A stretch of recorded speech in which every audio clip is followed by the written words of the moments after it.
во время этих выборов почему-то все забыли историю. Я напомнил уже про 2000 год. Я хочу сейчас напомнить всем другую историю. Когда я об этом рассказываю, люди, как правило, вот так вот вздрагивают. Она называется Брэдли эффект. Брэдли эффект в политологии, в психологии вошел в историю как то, что случилось на первый раз на выборах, когда выбирали мэра в Лос-Анджелесе, Брэдли. Он был черным. Все социологи, все абсолютно говорили о том, что он победит. А он проиграл с большим разрывом. Брэдли эффект — это ситуация, при которой люди стесняются того, что они на самом деле думают. Брэдли эффект — это песня Наутилус Помпилиус «Одни слова для кухонь, другие для улиц». Помните, была такая, когда Советский Союз упал? Фантастическая песня. Бутусов ее написал. «Одни слова для кухонь, другие для улиц». Это Брэдли эффект. Когда... И абсолютно прав Андрей Николаевич Ларионов в одном из своих интервью, когда сказал, что в Калифорнии, если сказать, что ты поддерживаешь Трампа, то это значит потерять работу. Вот, если ты работаешь, например, в IT-секторе. То есть это какой-то радикализм среди демократов, перешедший вообще в какое-то ненормальное совершенно состояние. Поэтому я вас уверяю, еще второй принцип. Все те полз, которые вы видите, что по popular vote Джо Байден очень сильно лидирует, я вам говорю, нет. Нет. Есть огромное количество, есть миллионы людей, которые говорят, что они за Джо Байдена, только чтобы их не трогали. А они за Трампа. Они придут в ЦИО и проголосуют за Трампа. Добавить? Да, можно. Конечно, можно. Да. Ребят, на самом деле это, можно рассуждать так, но на самом деле по сравнению с 2016 годом логичнее рассудить, что таких людей меньше, открыто поддерживающих Трампа. Что им, собственно, скрывать? Вопрос, конечно, сейчас... Я сказал, мой месседж был другой. Не открыто поддерживающих Трампа, а наоборот по Брэдли эффект, говоря о том, что мы за Байдена, а проголосуют за Трампа. А я говорю именно об этом. Почему им сейчас скрывать и почему ему это делать и в закрытую? Вы, Майкл, недооцениваете того фактора, что также может быть изрядное количество избирателей, которые не хотят говорить о своей поддержке Байдена, в том числе живущих в этих штатах, таких как Огайо, Пенсильвания, окруженные соседями с флажками Трамп, которые боятся сказать о своей симпатии Трампа. Поэтому, когда вы говорите про этот скрытый голос, он может быть как на той, так и на другой стороне. Не забывайте это. Вы понимаете? Это тоже очень важный момент. И в целом, если количество неопределившихся, так называемых undecided voters, в 2016 году было 12,5%, то в этом году их 4,5%, намного меньше. Также нет сколь-либо значимых третьих кандидатов, как было в прошлом году, в том числе Джилл Стайн, господин Джонсон, если не ошибаюсь, и Джилл Стайн очень много оттянула как раз тогда от Хиллари Клинтон голосов.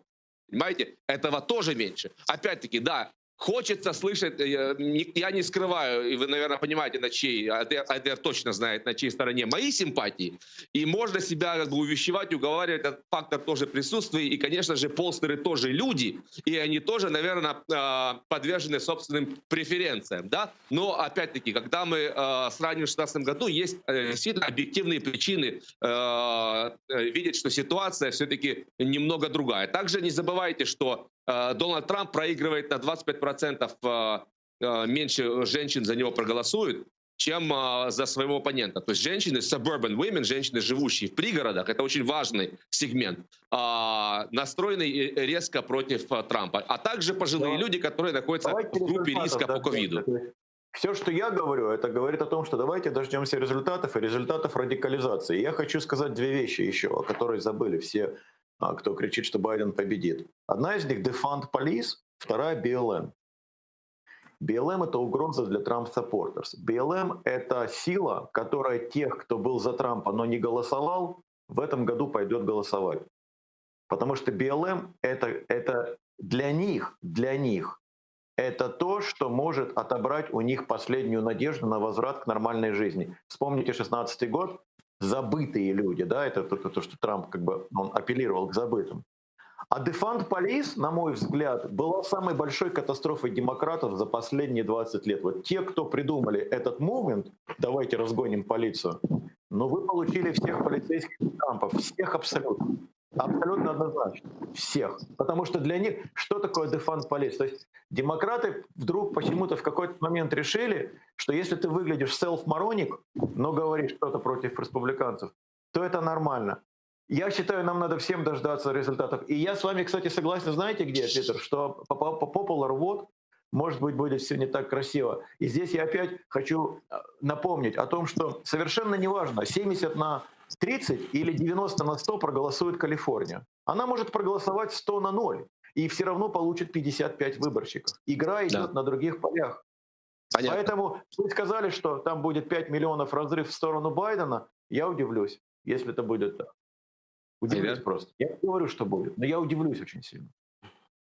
Питер, Айдар? да, говори. Да, ну, не хочется каждый раз цепляться так друг за другом, кто что сказал, но опять-таки я вот скажу, немножко внесу в корректив то, что сказал Майкл по поводу Defund the Police, чтобы просто показать в целом, насколько противоречивая как социология, демография, полы все и так далее. Вот Майкл сказал про Defund the Police. Действительно непопулярно, если взять население в целом, месседж, исходящий из прогрессивно-левого крыла партии демократов.